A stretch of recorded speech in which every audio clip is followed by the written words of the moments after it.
Hello, welcome to Ezekiel 41. He's been measuring. He's gotten this prophetic word from God, and he's got out his measuring stick, and he's going for it. So let's continue on and see what he's up to this time.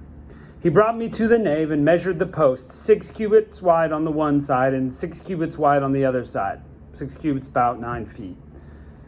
Which was the width of the tent. The width of the entrance was 10 cubits. The sides of the entrance was 5 cubits on one side, 5 cubits on the other. He measured its length 40 cubits and the width 20 cubits. And he went inward and measured each post of the entrance 2 cubits, and the entrance 6 cubits, and the width of the entrance 7 cubits. He measured its lengths 20 cubits and the width 20 cubits before the nave. He said to me, "This is the most holy place." So perhaps we're looking at the manifestation of the temple of God in heaven. Maybe it's the end of times, the temple that's going to be there. Hard to say. But let's keep reading. It gives a clue that it's something important, but that it's linked, the most holy place, the Holy of Holies.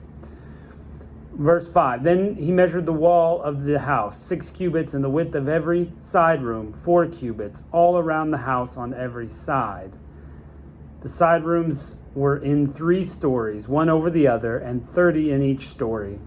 They entered the wall which belonged to the house, for the side rooms were all around, that they might be supported and not penetrate the wall of the house.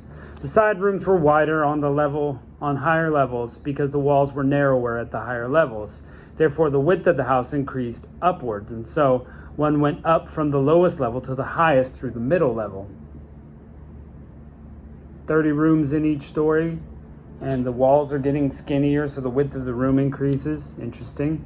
I also saw that the house had a raised base all around. The foundation of the side rooms were a full reed of 6 great cubits. The thickness of the outer wall of the side room was 5 cubits. 5 cubits thick. That's pretty darn thick. That which was left was the place of the side rooms which belonged to the house. Between the rooms was the width of 20 cubits around the house on every side.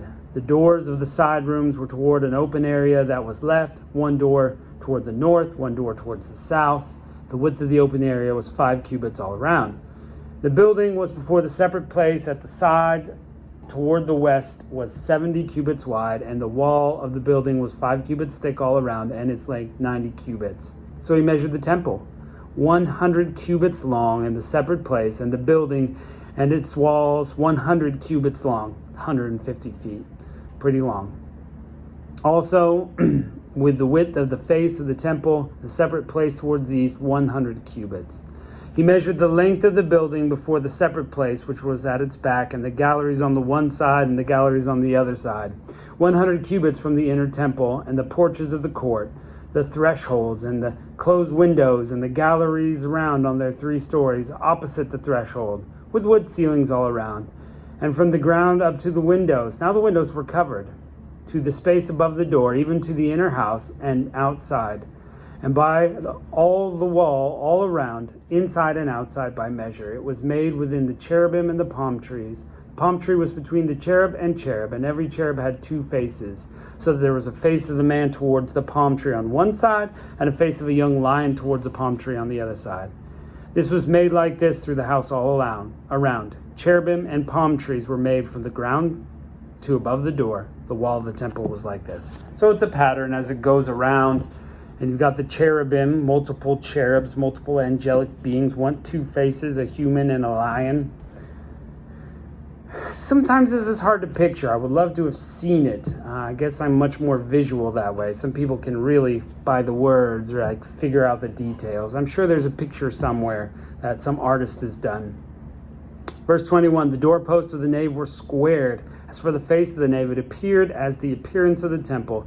The altar was wood, 3 cubits high, and its length 2 cubits. Its corners, its base, and its walls were of wood. He said to me, "This is the table that is before Yahweh." The temple and the sanctuary had 2 doors. The doors had 2 leaves each, 2 turning leaves, 2 for one door, and 2 leaves for the other. They were made on them in the doors of the nave, cherubim and palm trees like those made on the walls. There was threshold of wood on the face of the porch outside. There were closed windows and palm trees on one side and one on the other.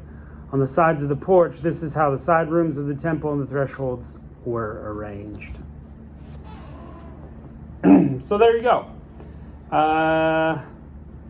Yeah. I mean, you kind of get the feeling there that, I don't know. You get the feeling that they've got the pattern, that it's going to be beautiful, but just, it's hard for me to picture. And maybe you have a better picture, or I'm sure you could look it up online and see at a picture, an artist's interpretation of what Ezekiel saw. But he's measuring the temple for sure. But this is really long. It's a very long descriptive section. And so we haven't really gotten to what God is going to say about it yet. So you'll have to join us next time as we look through some more measurements and what God has to say about that. Thanks for joining us, and we'll see you next time.